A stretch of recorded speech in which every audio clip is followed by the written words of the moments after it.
Hello guys, once again welcome to our channel KV Academy in search of incredibles। ये आपका general science का part 4 है। मैं आपके लिए फिर से बेस्ट 25 एनालाइज क्वेश्चंस लेके आया हूँ असम एग्रीकल्चर डिपार्टमेंट 2021 के लिए। ये सिर्फ असम एग्रीकल्चर के लिए ही नहीं, बाकी सभी कॉम्पिटिटिव एग्जाम्स के लिए बहुत ही इंपॉर्टेंट क्वेश्चंस है जो आपको एग्जाम में जरूर देखने को मिलेगा आगे। तो शुरू करते हैं आपके लिए आज का पहला क्वेश्चन। तो आज का पहला question number 1। International maritime organization is concerned with. International maritime organization किसके साथ कंसर्न्ड है? पहला ऑप्शन है एयर पोल्यूशन, दूसरा सी पोल्यूशन, तीसरा adulteration in food and fourth is deforestation. तो आपको जैसे कि पता है, मैरीटाइम वर्ड से आपको पता चलता है कि ये जो बड़ा बड़ा शिप चलता है, क्रूज चलते हैं हमारे समुद्र में, उससे रिलेटेड है। तो ये ऑब्वियस है कि सी पोल्यूशन से रिलेट करता होगा क्योंकि पानी से रिलेटेड है। ठीक है, आपको पता होना चाहिए, बहुत कॉमन सेंस वाला क्वेश्चन है, थोड़ा दिमाग लगाने से ही पता चल जाना चाहिए। ठीक है, पहला क्वेश्चन अच्छा और बहुत ही आसान क्वेश्चन था आपके लिए। सेकेंड क्वेश्चन की तरफ चलते हैं। Question number 2, who invented penicillin? तो ये बहुत ही बेसिक क्वेश्चन है, बहुत बार पूछा जा चुका है बहुत से एग्जाम में। Ian Fleming, Alexander Fleming, Stephen Hawking, Alexander Graham, ये चार इनके ऑप्शन है। तो इसका सही आंसर होगा अलेक्जेंडर फ्लेमिंग। आपको ध्यान रखना है, इसका सही आंसर होगा अलेक्जेंडर फ्लेमिंग। ठीक है, नेक्स्ट क्वेश्चन है आपका question number 3। Next question number 3 की तरफ चलते हैं। Question number 3, from the following which is an example of single cell organism? इनमें से सिंगल सेल्ड ऑर्गेनिज्म का एग्जाम्पल कौन सा है? पहला ऑप्शन है protozoa, second is anthropods, third is echinoderms and fourth is annelids. तो इसका सही आंसर होगा आपका protozoa. Protozoa is a single cell organism. आपको ध्यान रखना है, ये सिंगल सेल ऑर्गेनिज्म का क्वेश्चन बायोलॉजी से बहुत पूछा जाता है। नेक्स्ट क्वेश्चन है आपका question 4, science of the study of preserve remains of traces of animals, plants and other organism from the remote past is called. जो साइंस का स्टडी होता है जिसमें हम प्रिजर्व को ट्रेस करते हैं एनिमल्स का, प्लांट्स का और ऑर्गेनिजम्स का रिमोट पास्ट से, मतलब पास्ट में हम जो भी एनिमल्स का, प्लांट्स के, ऑर्गेनिज्म का ट्रेसेस होता है उसे प्रिजर्व करते हैं, उसकी स्टडी को क्या कहा जाता है? उसकी जो स्टडी हम करते हैं उसे क्या कहा जाता है? तो पहला ऑप्शन है anthropology, second is archaeology, third is palaeontology and fourth is pharmacology. तो इसका सही आंसर होगा ऑप्शन नंबर सी, पैलेओंटोलॉजी। आपको ध्यान रखना है, इसका सही आंसर होगा palaeontology. Number 5, which is the smallest continent? इनमें से सबसे छोटा कॉन्टिनेंट कौन सा है? आपको ध्यान रखना है, दो तरह के क्वेश्चन आते हैं एग्जाम में, एक स्मॉलेस्ट कॉन्टिनेंट से और एक लार्जेस्ट कॉन्टिनेंट से। आपको दोनों ही पता होना चाहिए, यही दो पूछा जाता है एग्जाम में अक्सर। ठीक है, तो इसका ऑप्शन देख लेते हैं। पहला ऑप्शन है Australia, second is Antarctica, third is Africa and fourth is south America. तो इसका सही आंसर होगा, स्मॉलेस्ट कॉन्टिनेंट होता है आपका ऑस्ट्रेलिया। आपको ध्यान रखना है। और अगर लार्जेस्ट पूछा जाए तो लार्जेस्ट आपका कॉन्टिनेंट अगर हम देखें तो लार्जेस्ट कॉन्टिनेंट इज एशिया। ठीक है, आपको ध्यान रखना है कि लार्जेस्ट कॉन्टिनेंट जो होता है वो आपका एशिया होता है। नेक्स्ट क्वेश्चन की तरफ चलते हैं। आप देखते रहिएगा कि मैं एक्स्ट्रा नॉलेज आपको क्या क्या देता हूँ हर एक क्वेश्चन के साथ, वो भी एग्जाम के लिए बहुत इंपॉर्टेंट है।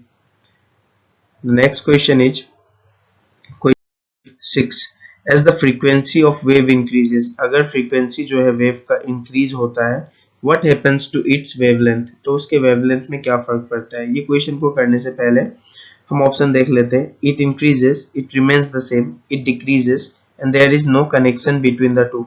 तो आपको सबसे पहले एक फॉर्मूला जानना होगा जो इस तरह के क्वेश्चन के लिए बहुत इंपॉर्टेंट है। ये रिलेशन अगर आप जानेंगे तो आप आसानी से ऐसे क्वेश्चन कर सकते हैं, इस रिलेशन से कोई भी क्वेश्चन आए तो फ्रीक्वेंसी का फॉर्मूला होता है सी लेमडा। तो आपको ध्यान में रखना है कि लेमडा का मतलब होता है यहाँ पे वेवलेंथ। लेमडा का सीधा सीधा मीनिंग है वेवलेंथ, हम वेवलेंथ से लेमडा को डिनोट करते हैं। तो आपको ध्यान रखना है कि लेमडा को वेवलेंथ कहते हैं और सी को हम यहाँ पे आपका स्पीड कहते हैं, जो कि स्पीड ऑफ लाइट है, जिसका वैल्यू होता है 3 × 10⁸। आपको पता होना चाहिए। ठीक है, तो ये देखते हैं। और यहाँ पे हमारा जो स्पीड होता है वो हमेशा क्या होता है, कांस्टेंट होता है। तो कांस्टेंट अगर स्पीड होगा तो ये जो वैल्यू बन जाता है वो वैल्यू बन जाता है आपका फ्रीक्वेंसी अपन लेमडा। ठीक है, वो वैल्यू बन जाता है आपका फ्रीक्वेंसी अपन लेमडा। और ये हमेशा आपका वाइस वर्सा होता है।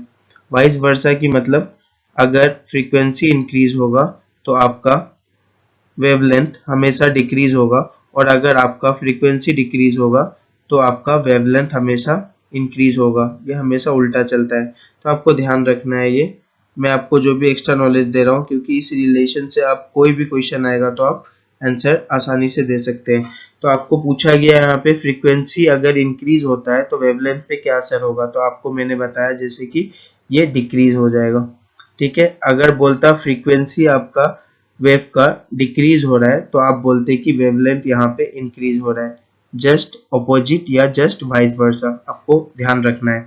नेक्स्ट क्वेश्चन है आपका question number 7। When did Vasco दा गामा लैंड इन इंडिया? किस ईयर में वास्को दा गामा ने इंडिया में कदम रखा था? तो पहला ऑप्शन है 1492, second is 1498 and third is 1948, fourth is 1857। तो आपका सही आंसर होगा 1498। 1498 में वास्को दा गामा इंडिया पहली बार आए थे। ठीक है, question number 8। What will be the colour of stars if the temperature is too high? अगर टेम्परेचर बहुत ज्यादा हो जाता है, अगर टेम्परेचर बहुत ज्यादा हो जाए तो स्टार का कलर क्या होता है? तो पहला ऑप्शन है A number blue, B number red, C number black and D number is white. तो इसका सही आंसर होगा ब्लू। आपका ब्लू इसका सही आंसर होगा। Next question, question number 9। What is the unit of measurement for amount of substance? Unit of measurement क्या होता है कोई भी अमाउंट ऑफ सब्सटेंस के लिए? तो पहला ऑप्शन है atomic weight, second is kilogram, third is mole and fourth is molar mass. तो आपका अमाउंट ऑफ सब्सटेंस का जो यूनिट होता है उसके मेजरमेंट के लिए उसे हम लोग मोल कहते हैं। आपको ध्यान रखना है, मोल से ही हम किसी भी सब्सटेंस का मेजरमेंट का यूनिट पता चलता है हमें। ठीक है, नेक्स्ट क्वेश्चन है आपका question number 10। This country is known as the largest producer of sugar in the world. World में लार्जेस्ट प्रोड्यूसर कौन है शुगर के? पहला ऑप्शन है India, second is Brazil, third is Australia and fourth is China. तो India आपका largest है producer sugar का, आपको ध्यान रखना है। और सेकंड लार्जेस्ट अगर पूछा जाए, बहुत बार फर्स्ट नहीं पूछ के सेकंड लार्जेस्ट भी पूछा जाता है, तो वो आपका है ब्राजील। आपको ध्यान रखना है कि Brazil is the second largest producer of sugar in the world. ठीक है, next question number 11। What is the SI unit of electric current? SI unit क्या है इलेक्ट्रिक करंट का? पहला ऑप्शन है वोल्ट, ये तो वोल्टेज का होता है या फिर पोटेंशियल डिफरेंस का होता है। कंडक्टेंस भी नहीं हो सकता। ठीक है, और वोल्ट तो मैंने आपको बताया पोटेंशियल डिफरेंस या वोल्टेज का होता है। ओम आपका रेजिस्टेंस का होता है, तो ओम भी नहीं हो सकता। और एम्पेयर जो है यही आपका इलेक्ट्रिक करंट का एसआई यूनिट है। एसआई यूनिट से बहुत क्वेश्चन आते हैं, आपको ध्यान रखना है। Next question is question number what which has more elasticity? ठीक है, इनमें से इलास्टिसिटी सबसे ज्यादा किसका है? तो सब कोई गड़बड़ यही करता है कि रबर, बहुत लोग आंसर दे देते हैं, इसमें कंफ्यूज रहते हैं। पहले ही मैं गोल करके इसे काट देता हूँ, कभी रबर इसका आंसर नहीं होगा। इलास्टिसिटी रबर का ज्यादा नहीं होता। सेकेंड ऑप्शन है quartz, third is steel and fourth is copper. आपको ध्यान रखना है कि जिसका टेंसाइल स्ट्रेंथ सबसे ज्यादा होता है उसका इलास्टिसिटी भी सबसे ज्यादा होता है। तो आपका आंसर बनता है स्टील। स्टील का टेंसाइल स्ट्रेंथ सबसे ज्यादा होता है और उसी की इलास्टिसिटी भी सबसे ज्यादा होती है। आपको ध्यान रखना है, इसमें बहुत बच्चे कंफ्यूज होते हैं। ठीक है, हर एक क्वेश्चन को देखते रहिए, एनालाइज कीजिए और रिकॉल करते रहिए, क्योंकि ये आपको बहुत बेस्ट क्वेश्चन मैं करा रहा हूँ और आपको बार बार रिवाइज करने से आपके दिमाग में रह गए क्वेश्चन की एग्जाम में आप अच्छे से इसे अटेम्प्ट कर सके। ठीक है, next question is question number 13। What is the freezing point of water? Freezing point क्या है वाटर का? तो पहला ऑप्शन है 0 degree Celsius, second is 4 degree Celsius, third is 273 degree kelvin and fourth is 32 degree Fahrenheit. तो आपको ध्यान रखना है 273 degree kelvin is the correct answer, यही फ्रीजिंग पॉइंट है वाटर का। नेक्स्ट क्वेश्चन है आपका question number 14। Which layer of sun is visible to us? Sun का कौन सा लेयर हमें विजिबल है? ठीक है, तो पहला ऑप्शन है radio active zone, second is photosphere, third is corona and fourth is troposphere. तो आपको ध्यान देना है कि हम ऑप्शन के थ्रू ही आंसर पता कर सकते हैं कि यहाँ पे फोटो लिखा है और फोटो किससे रिलेटेड है। तो आपको पता होना चाहिए कि फोटो जो रिलेट करता है वो आपका फोटोन से रिलेट करता है। ठीक है, फोटो हमेशा किससे रिलेट करता है, फोटोन से। और आपका जो फोटोन है वो किससे रिलेट करता है, वो आपके फोटोन का मतलब होता है लाइट, तो वो लाइट से रिलेट करता है। और हम हमेशा कोई भी चीज को कब विजिबल कर पाते हैं, जब हमारे आसपास लाइट हो। तो क्वेश्चन ऑप्शन से ही आंसर पता चलता है कि फोटो स्पेयर का मतलब फोटोन से रिलेटेड और लाइट से रिलेटेड, और लाइट हो तो आप कोई भी चीज को विजिबल, आपके लिए वो विजिबल हो जाती है। तो ऑप्शन नंबर 20 का सही आंसर होगा। कैसे हम ऑप्शन के थ्रू कनेक्ट करके साइंस में आंसर निकाल सकते हैं आपने देखा। तो बस इंटरलिंक करना है हमें टॉपिक को और दिमाग में रखना है हर एक आंसर को। ठीक है, ये भी एक याद करने का ही तरीका है, मैं इसी तरह क्वेश्चंस को याद रखता हूँ ऑप्शन के through. Next question number 15, what kind of wave is sound, sound किस प्रकार का वेव है। ठीक है, तो पहला ऑप्शन है longitudinal, second is electromagnetic wave, third is polarised wave and fourth is none of this. तो आपको ध्यान रखना है इसका आंसर होगा लॉन्गिट्यूडनल वेव। कब, और लॉन्गिट्यूडनल वेव किसका पार्ट है, आपका लॉन्गिट्यूडनल वेव आपका मैकेनिकल वेव का ही पार्ट है। तो कभी कभी ऑप्शन में लॉन्गिट्यूडनल की जगह मैकेनिकल वेव भी दिया होता है, तो आपको ध्यान रखना है कि मैकेनिकल वेव ही भी इसका सही आंसर होगा। अगर ऑप्शन में मैकेनिकल वेव दिया हुआ है तो वो भी इसका सही आंसर ही होगा। नेक्स्ट क्वेश्चन है number 16, two resistance of 1 ohm and 2 ohm are parallel, then what will be the resultant। अगर दो रेजिस्टेंस पैरेलल में है तो उसका रेजिस्टेंस क्या होगा।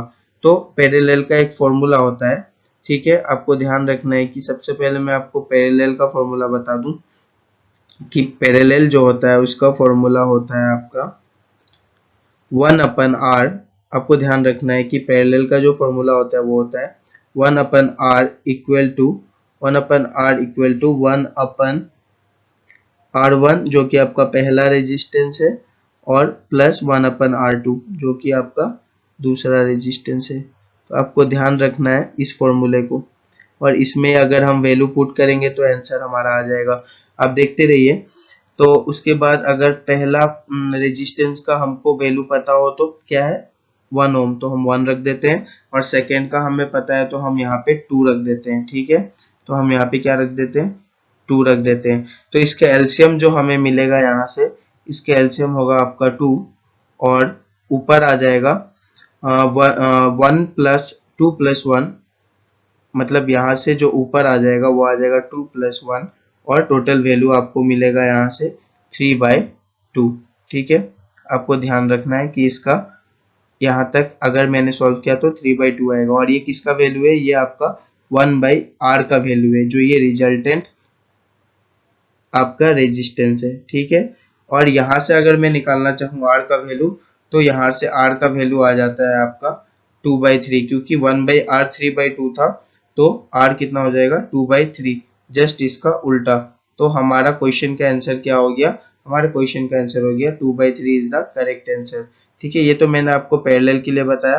अगर आपको सीरीज के लिए भी जानना है तो आप देख लीजिए, क्योंकि ये एक्स्ट्रा नॉलेज है और हमेशा पैरेलल या सीरीज से पूछा जाता है। तो मैंने पैरेलल तो बता दिया, लेकिन सीरीज भी आपको जानना चाहिए। ठीक है, तो रेजिस्टेंस का फॉर्मूला सीरीज के लिए बहुत आसान होता है, ये तो डायरेक्ट होता है R = R1 + R2। ठीक है, इसमें डायरेक्ट होता है कि R = R1 + R2। और अगर मैं इसी वैल्यू को लेके चलूं, आपसे अगर सीरीज पूछा होता तो कुछ नहीं करना था, बस यहाँ 1 रखना था और यहाँ पे 2 रखना था, तो आपका सीधा सीधा आंसर हो जाता 3 ओम। ठीक है, आपका आंसर क्या हो जाता, 3 ओम इज योर रिजल्टेंट रेजिस्टेंस। आप इसे मत भूलिएगा, ओम लगाना बहुत जरूरी है क्योंकि ये इसका यूनिट है। यहाँ भी आंसर में ओम होगा।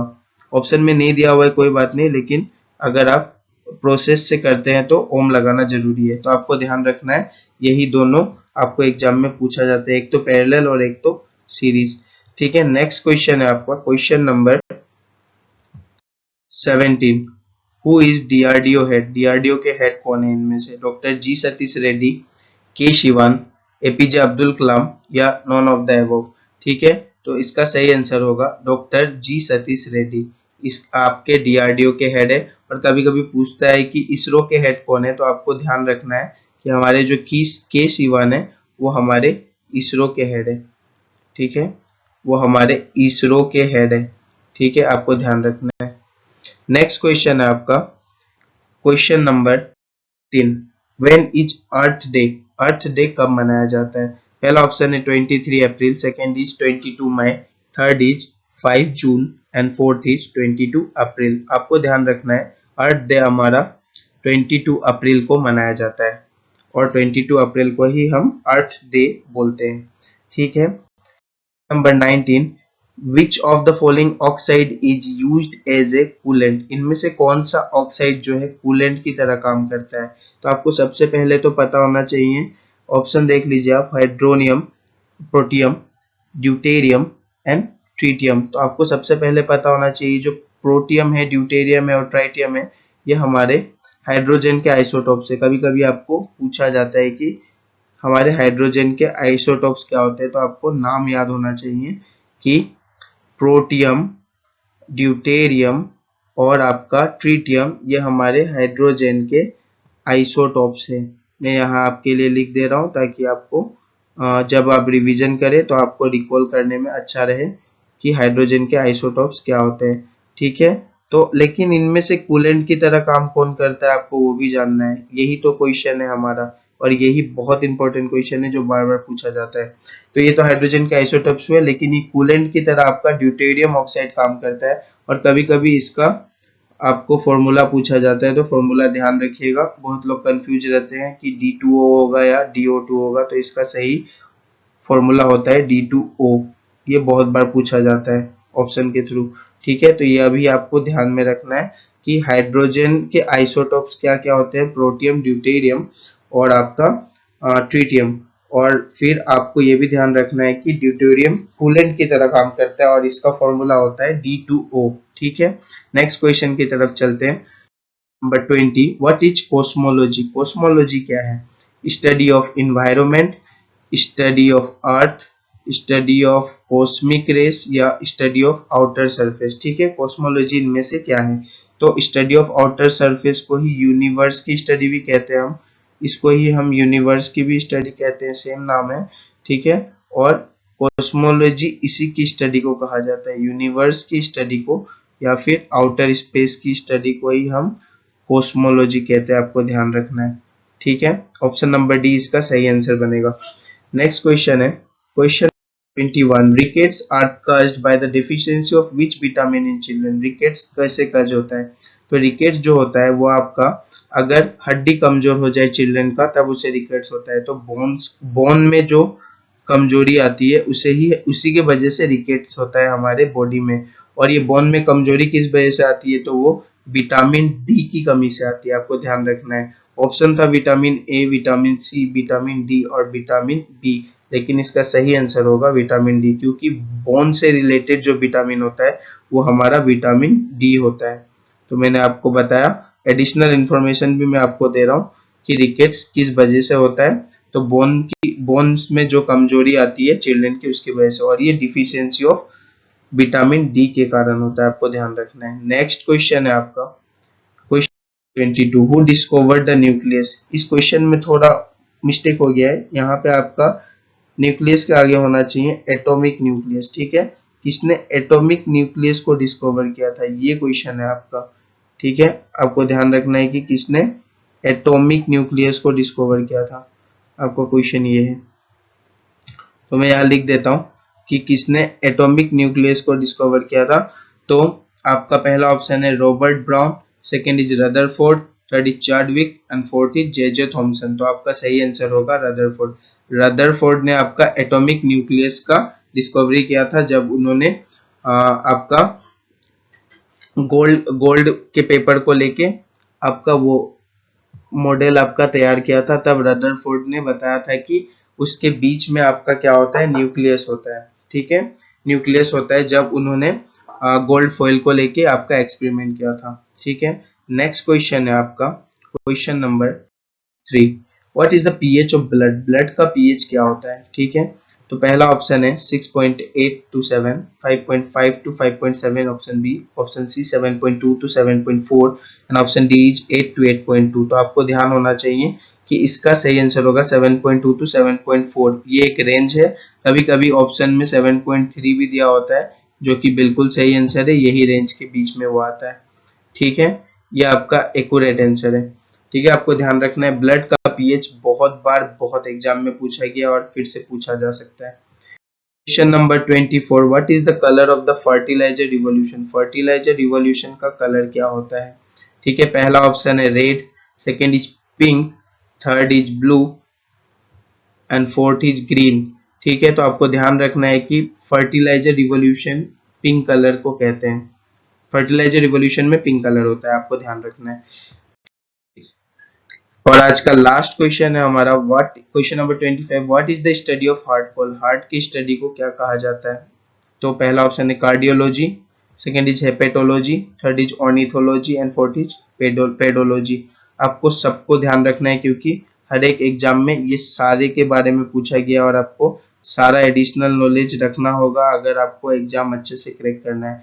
तो हेपेटोलॉजी का मतलब है ये आपका स्टडी ऑफ लीवर होता है। मैं आपको सब कुछ बताऊंगा जितने एक्स्ट्रा नॉलेज है इस क्वेश्चन से रिलेटेड। लीवर, ऑर्निथोलॉजी आपका स्टडी ऑफ बर्ड्स को कहते हैं, ये भी बहुत इंपॉर्टेंट क्वेश्चन है एग्जाम पर्सपेक्टिव से, आपको ध्यान रखना है कि बर्ड्स के स्टडी को आपका ऑर्निथोलॉजी कहते हैं। और पेडोलॉजी मैंने आगे भी करवाया अपने प्रीवियस क्लास में आपको कि सोइल के स्टडी को पेडोलॉजी कहते हैं। तो ऑटोमेटिक आपको पता चल गया कि हार्ट की स्टडी को कार्डियोलॉजी कहा जाता है और ऑप्शन ए हमारा लास्ट क्वेश्चन का सही आंसर होगा।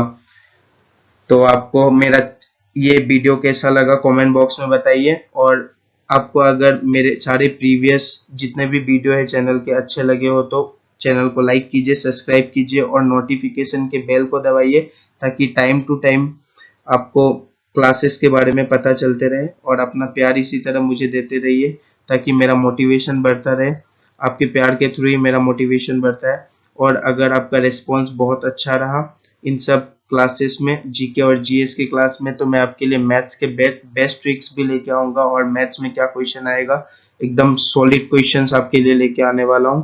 लेकिन आपका रिस्पॉन्स अच्छा रहना होगा और टाइम टू टाइम मेरे चैनल को विजिट कीजिए और हर एक वीडियो को देखिए, मैं आपको गारंटी देता हूं कि इससे बाहर कुछ नहीं आएगा। तो थैंक यू को, और फिर से मिलते हैं। Thank you very much.